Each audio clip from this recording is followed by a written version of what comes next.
గెలిచిన కాడ రీకౌంటింగ్ 4 సార్లు చేసి అక్కడ కూడా ఇదే ప్రయత్నం, చౌటుప్పల్లో ఇదే రకమైన ప్రయత్నం. అంటే అధికారులను, అధికార యంత్రాంగాన్ని, అధికార బలాన్ని అడ్డం పెట్టుకొని గెలిచినమా అంటే గెలిచినాం అనిపించుకోవడానికి సాంకేతికంగా నానా తంటాలు కాంగ్రెస్ పార్టీ పడతా ఉన్నది.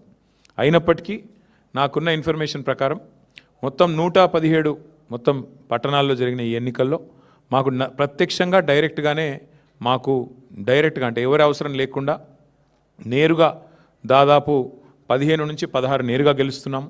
పరోక్షంగా, ఎందుకంటే అక్కడ మేము సింగిల్ లార్జెస్ట్ పార్టీగా ఉన్నాం, అక్కడ కూడా ఇంకో దాదాపు 10-15 చోట్ల అవకాశాలు ఉన్నట్టుగా నాకు సమాచారం ఉంది. చూద్దాం మరి ఇప్పుడు అల్టిమేట్గా 16 తారీఖు నాడు అన్ని విషయాలు తెలుస్తాయి.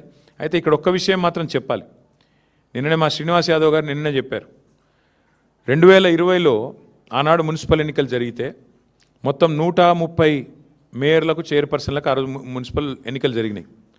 టీఆర్ఎస్ పార్టీ ఆ రోజు డైరెక్ట్గా 122 టీఆర్ఎస్ గెలిస్తే మున్సిపాలిటీలు, అదేవిధంగా కార్పొరేషన్లు, కాంగ్రెస్ 4 గెలిచింది, బీజేపీ 2 గెలిచింది, ఎంఐఎం 2 గెలిచింది. ఇది ఆ రోజు లెక్క 2020.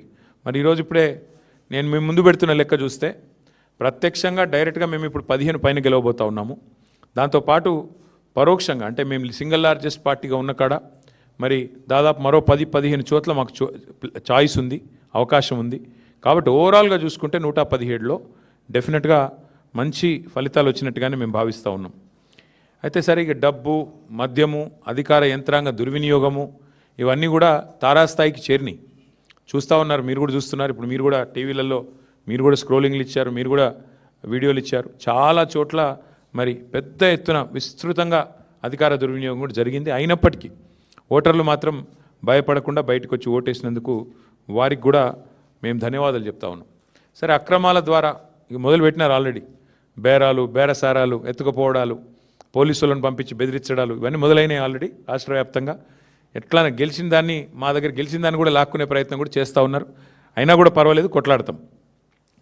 అయితే మాకు సంతోషకరమైన విషయం ఏమంటే, సింగరేణిలో జరుగుతున్న బొగ్గు కుంభకోణం ఏదైతే ముఖ్యమంత్రి గారి బావమరిది కీలక పాత్రధారిగా, ముఖ్యమంత్రి బావమరిదే కింగ్ పిన్గా సింగరేణిలో ఏదైతే 6,000 కోట్ల కుంభకోణాలు చేసినారని మేము బయట పెట్టినామో, దాని తర్వాత మాతో పాటు CPI, communist party of India కలిసి వచ్చి మాకు చెన్నూరు నియోజకవర్గంలో క్యాతన్పల్లి మున్సిపాలిటీలో మాతో పాటు కలిసి ప్రచారంలో పాల్గొనడమే కాకుండా సీతారాములు గారు ఈరోజు ఆ మున్సిపాలిటీ కూడా మేము గెలుచుకున్నాం. అంటే సింగరేణి ప్రాంతంలో, సింగరేణిలో జరుగుతున్న దోపిడీ ఏదైతే ఉన్నదో, ఈ దోపిడీలో ముఖ్యంగా కాంగ్రెస్, బీజేపీ కలిసి పనిచేస్తూ ఉన్నాయి. కాబట్టి వారిని నిరోధించడానికి సిపిఐ కలిసి వస్తే వారిని కూడా కలుపుకున్నాం. ఇక్కడికి వచ్చే ముందు మిత్రులు కొత్తగూడెం శాసనసభ్యులు, రాష్ట్ర సిపిఐ సెక్రటరీ సాంబశివరావు గారితో కూడా నేను మాట్లాడాను. కొత్తగూడెంలో కూడా ఈరోజు హంగ్ వచ్చింది. అక్కడ కూడా సిపిఐకి 25 ఏదో వచ్చినట్టున్నాయి, మాకు 9-10 వచ్చినట్టున్నాయి. కాబట్టి నేను వారికైతే ఓపెన్ ఆఫర్ ఇచ్చినాను. సింగరేణిలో జరుగుతున్న కుంభకోణాలు, సింగరేణిలో జరుగుతున్న దుర్మార్గాలు, అరాచకాలకు అడ్డుకట్ట వేయాలి అంటే డెఫినెట్గా మేము మీతో కలిసి వస్తాము. కాంగ్రెస్, బీజేపీని అడ్డుకోవాల్సిన అవసరం ఉంది. ఎందుకంటే ఈ 2 చోట్ల కూడా అక్కడ 51% వాటా సింగరేణిలో రాష్ట్ర ప్రభుత్వానికి ఉంది, కాంగ్రెస్ ప్రభుత్వం ఇక్కడ ఉన్నది. 49% వాటా కేంద్ర ప్రభుత్వానికి ఉంది, బీజేపీకి అందులో భాగస్వామ్యం ఉంది. ఇన్ని అక్రమాలు జరుగుతున్నాయని చెప్పి మేము గొంతెత్తి ధర్నాలు చేసి, క్షేత్రంలో ఘోషించి, ప్రెస్ మీట్లు పెట్టి, గవర్నర్ని కలిసి ఇంత హంగామా చేస్తే మరి ఇంతవరకు అటు కాంగ్రెస్ చప్పుడు చేయదు, ఇటు బీజేపీ చప్పుడు చేయదు.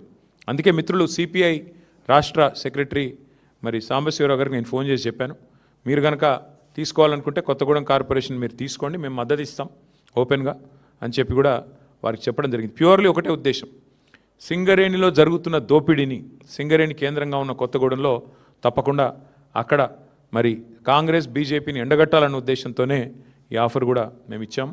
అట్లా కలిసి వచ్చే లౌకిక పార్టీలు ఉంటాయి, చాలా రకరకాల కాంబినేషన్స్ ఉంటాయి.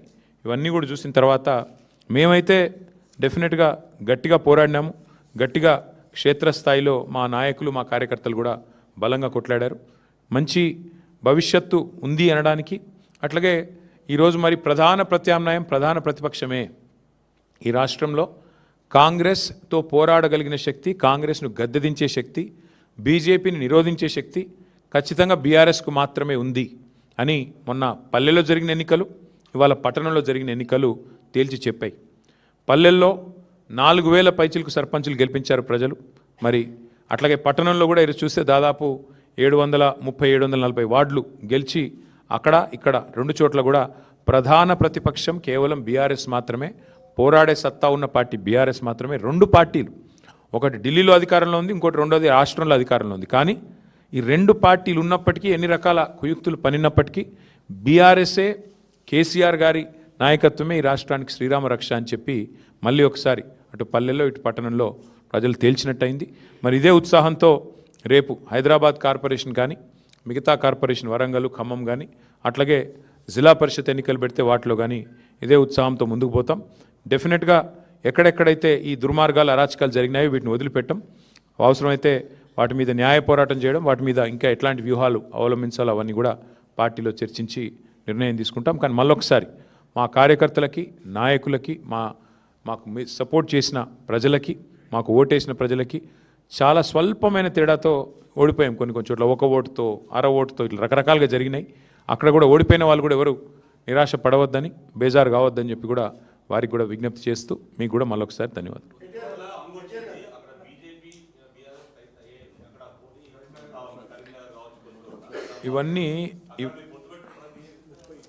ఇవన్నీ బ్రదర్, ఇవన్నీ ఒక దగ్గర లేట్ల పరిస్థితి దాదాపు 30 చోట్ల ఉంది. కావాలంటే లిస్ట్ చదవమంటే చదువుతా, నా దగ్గర ఉంది. ఎక్కడెక్కడ హంగు ఉన్నది అనే దానికి ఇగో చదువుతా నేను. జనగామ, మహబాదు, కేసముద్రము, వర్ధన్నపేట, గద్వాల, అల్లంపూరు, దేవరకద్ర, ఇగో మొత్తం 30 లిస్ట్ ఉంది. దీన్ని బట్టి ఏమర్థమవుతుంది నీకు? మేము ఆల్రెడీ స్పష్టంగా గెలిచింది దాదాపు ఒక 15-16 ఉన్నాయి. అవి కాకుండా 30 హంగు ఉన్నాయి. అంటే రాష్ట్రంలో 117 చోట్ల ఎన్నికలు జరిగితే 30 హంగు ఉన్నాయి, 15 మేము గెలిచినాం. అంటే 46 ఓన్ ఇక వాళ్ళు గెలిచిందని.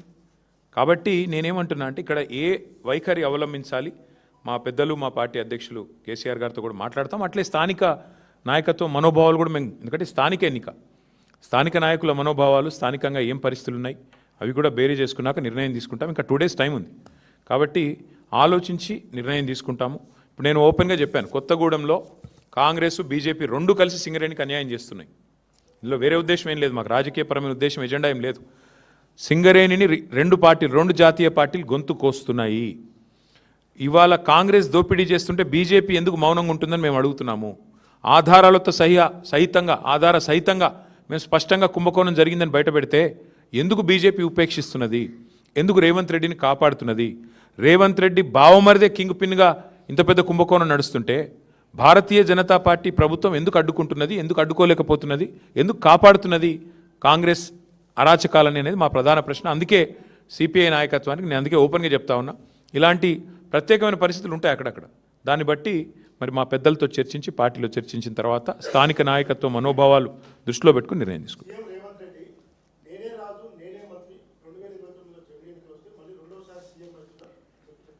సరే అనేది ఇక చాలామంది అట్లా అనుకున్న వాళ్ళు ఇదివరకు చూడలేదా? తుగ్లక్ ఉండే ఒకడు, ఇక చాలామంది ఉన్నారు అసంటోళ్ళు. అట్లాంటి పిచ్చి తుగ్లక్లు చాలామంది ఉంటారు. అట్లాంటి వాళ్ళు వస్తారు, పోతారు, ఎవ్వరూ పర్మనెంట్ కాదు. నేనే రాజు, నేనే మంత్రి అనుకున్న వాళ్ళు చాలామంది అట్లనే గాలి కొట్టుకొని పోయినరు. ఈ దేశము చాలా గొప్ప దేశం. ప్రజల చైతన్యాన్ని కూడా ఎవరైనా తక్కువ అంచనా ఇస్తే చాలా తెలివి తక్కువది.